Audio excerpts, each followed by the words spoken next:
Hello everyone, welcome to Students Point. This is 18th of March and we will cover all the important current affairs of the day. And here is the question of the day which you have to answer in the comment section. First let us see question for the day. You have to answer this question in the comment section, and at weekend, that is on Sunday, we will see how many of you were able to answer most of the questions correctly throughout the week. So here is the question. Chaitra Jatra festival is associated with which of the states? So these are the options. Read the options and then answer it. Let's begin. And if you wish to get PDF of all these videos, you can join me on Telegram by writing Students Point 2020 on your Telegram app. You will be referred to the channel directly. Let's begin. The first question. The theme of the World Consumer Rights Day 2020 is, so it is the sustainable consumer. Here A is the right answer. And World Consumer Rights Day is celebrated on 15th of March every year to raise global awareness about consumer rights and needs. It is led by Consumer International. Consumers International is a not-for-profit membership organization for consumer groups throughout the world, and its head office is in London, in United Kingdom. So remember the theme and the date, the sustainable consumer, and celebrated on 15th of March, and it is led by Consumers International, which is head office in London. Next question. Classical languages are listed in which schedule of the Indian Constitution? So 8th schedule of Indian Constitution lists the classical languages, and there are total 6 languages in India that are recognized as classical. These are Tamil. Tamil was recognized as classical in 2004, and this was the first language to be recognized as classical in India. Then Sanskrit, which was recognized as classical in 2005. Then Kannada 2008, Telugu 2008 again, and Malayalam in 2013, and recently added classical language is Odia in 2014. So they may also ask you the chronology of addition of these languages into the list of classical languages. So remember the name as well as the date associated. So I repeat it once again. Tamil in 2004, Sanskrit in 2005, Kannada in 2008, Telugu again in 2008, Malayalam, which is spoken in Kerala, in 2013, and then we have Odia in 2014. And recently, Rajya Sabha has passed the Central Sanskrit Universities Bill 2019 to grant special status of central universities to 3 deemed Sanskrit universities. So opposition has raised question of negligence of other classical languages, and they said that central government is only promoting Sanskrit but not other classical languages. And next day we will see what are those conditions which are required to fulfilled to be listed in the classical languages list in the 8th schedule. Third question. Consider the following statements about Indian Council of Medical Research, that is ICMR in short. ICMR is apex body in India for the formulation, coordination and promotion of biomedical research. This statement is correct, and ICMR is funded through Department of Health Research, which comes under Ministry of Health and Family Welfare. This statement is also correct. I repeat it once again. ICMR is funded through Department of Health Research. So here C is the right answer. Why ICMR is in news? Because recently ICMR has announced that it would start testing influenza patients without any travel history or contact with novel coronavirus disease, that is COVID-19, for the signs of community transmission. What is community transmission? Let's understand. See, there are 4 stages of transmission of COVID-19. The first stage is imported transmission. So under imported transmission, transmission takes place because of travel history, which means that suppose an Indian has traveled to China or Italy. So that person got infected and he returned back to India. So it will come under imported transmission. Then second stage is local transmission. Under local transmission or people get infected with coronavirus because of coming in contact with a already affected person. While in community transmission, which is the third stage of transmission is taking place with unknown sources. Here transmission is taking place without even coming in contact with a already infected person or material. So community transmission is very dangerous. Under this, the source of infection is unknown and it is slowly infecting large population of the country.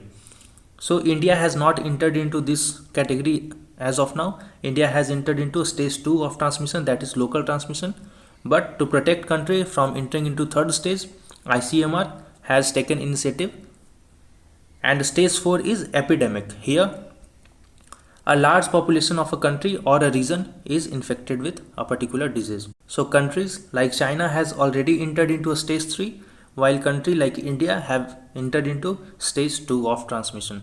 Next question. Consider the following statements about All India Survey on Higher Education 2018 to 19.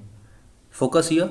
60.53% of the total colleges in India are located in urban areas. Here this statement is wrong. 60.53% of the total colleges in India are actually located in rural areas, not in urban areas. And gross enrollment ratio, in short it is known as GER, for females in higher education is 26.4%, which is higher than the national gross enrollment ratio of boys at 26.3%. So this statement is correct.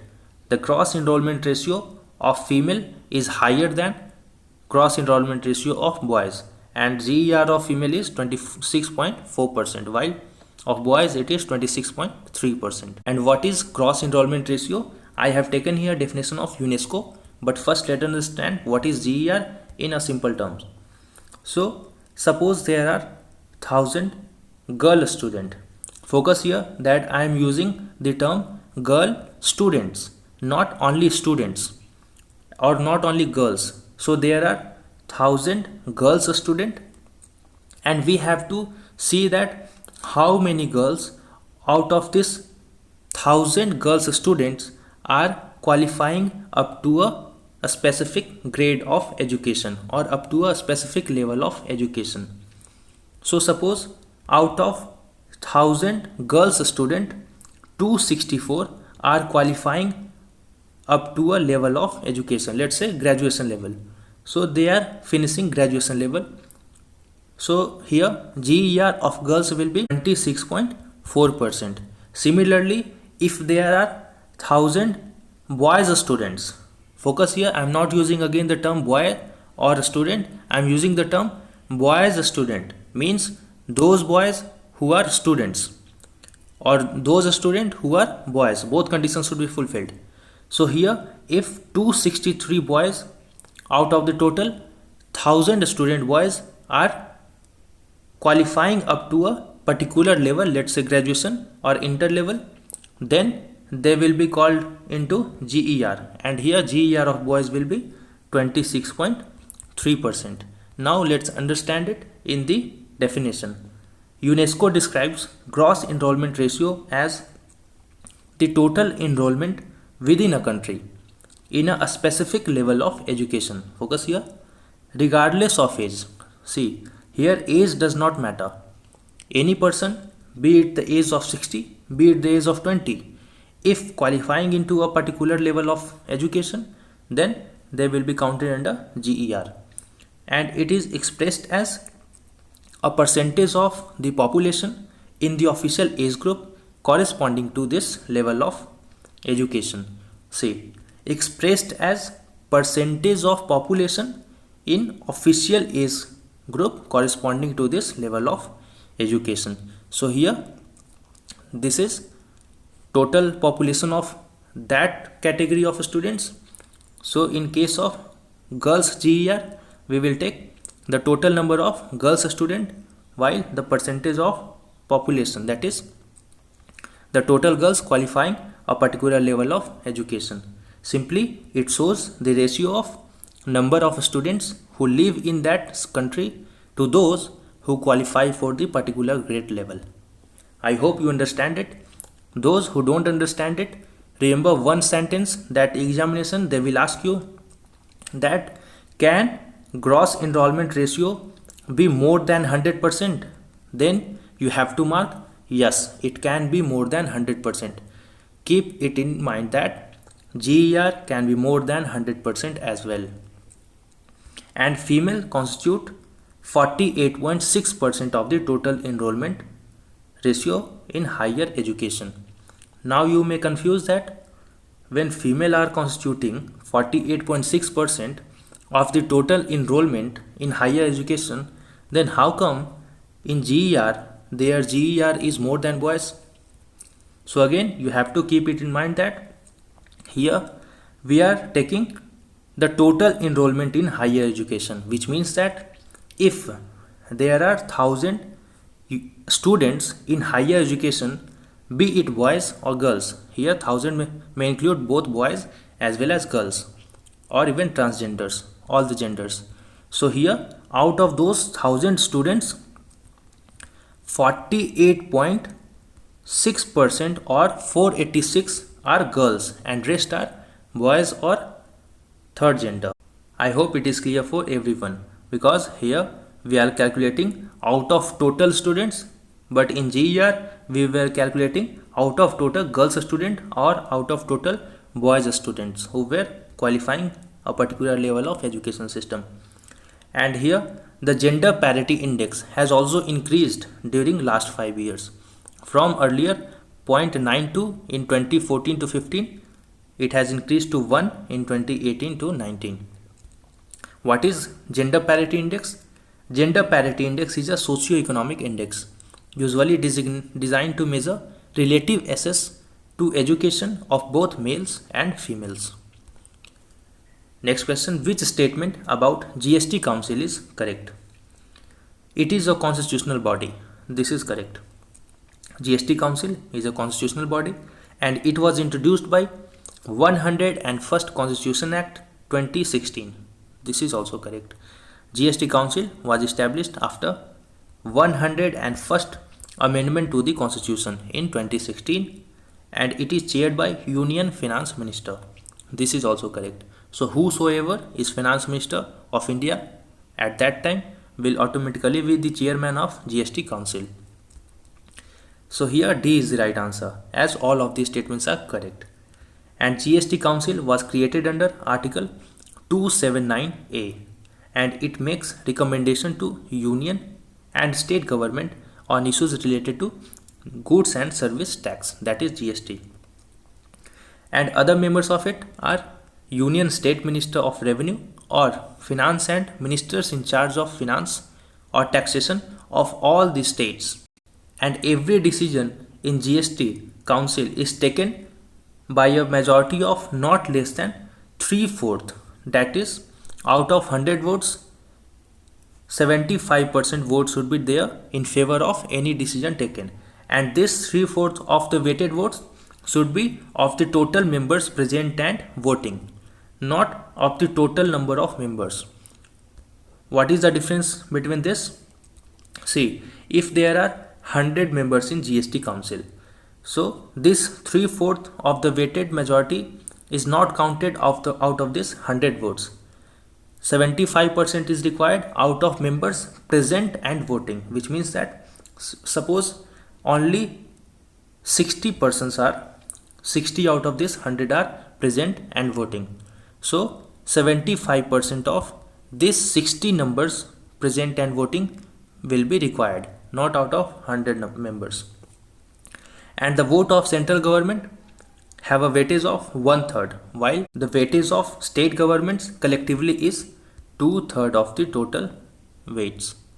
And why it was in news? Recently 39th GST Council meet took place and it took some major decisions. This included increase in tax rate on mobile phones and a specified parts to 18%. Earlier mobile phone were taxed at 12%, but now it will be taxed at 18%. And GST on handmade as well as machine made matchsticks has been rationalized at 12%, while GST on MRO, that is maintenance, repair, overall services of aircraft, has been reduced to 5%. Earlier it was 18%. This was a previous day question. Which of the following recently released Animal Protection Index? So it is World Animal Protection. Next question. Consider the following statements about jasmonic acid. Jasmonic acid is a hormone important for plants' defense response against fungi or an insects. So here this statement is correct, and it acts as a regulator in germination and seedling growth, and root development, induces tuber formation, embryo formation, determination and development of flowers, and fruit ripening. So here both these statements are correct. C is the right answer. And why this was in news?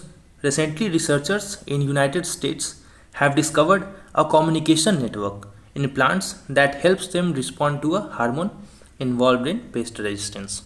And this hormone is jasmonic acid. Next question. Consider the following statements about the Sagar Mala program. It is the flagship program of Ministry of Shipping. This statement is correct. And Sagar Mala program aims to promote port-led development in the country through harnessing India's 7,500 km long coastlines, 14,500 km of potentially navigable waterways, and a strategic location on key international maritime trade routes. This is also correct. So here you get some additional facts that India has 7,500 km long coastlines, 14,500 km of navigable waterways. So here both these statements are correct. C is the right answer. And it was in news because Minister of Shipping has informed Lok Sabha about Sagar Mala program. And Sagar Mala program will help to reduce logistic cost for export, import and domestic road trade with minimal infrastructure investment.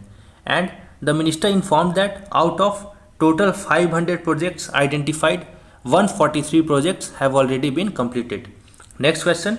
Inland Waterway Authority of India is headquartered in, so it is headquartered in Noida, which is in UP, Uttar Pradesh, and it was created in 1986 for development and regulation of inland waterways for shipping and navigation, and it has regional offices at Patna, which is in Bihar, Kolkata in West Bengal, Guwahati in Assam, and Kochi in Kerala.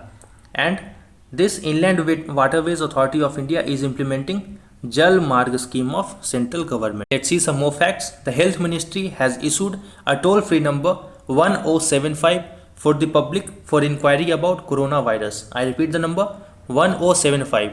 Everyone should note down this number 1075.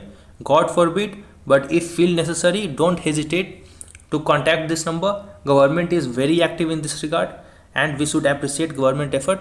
But on our own part, we should be alert to keep washing your hands with soap or hand wash. If you have sanitizer, keep sanitizing your hands if you go outside frequently. And don't touch or refrain from touching your face, especially your mouth, eyes and nose. And don't go outside if not required.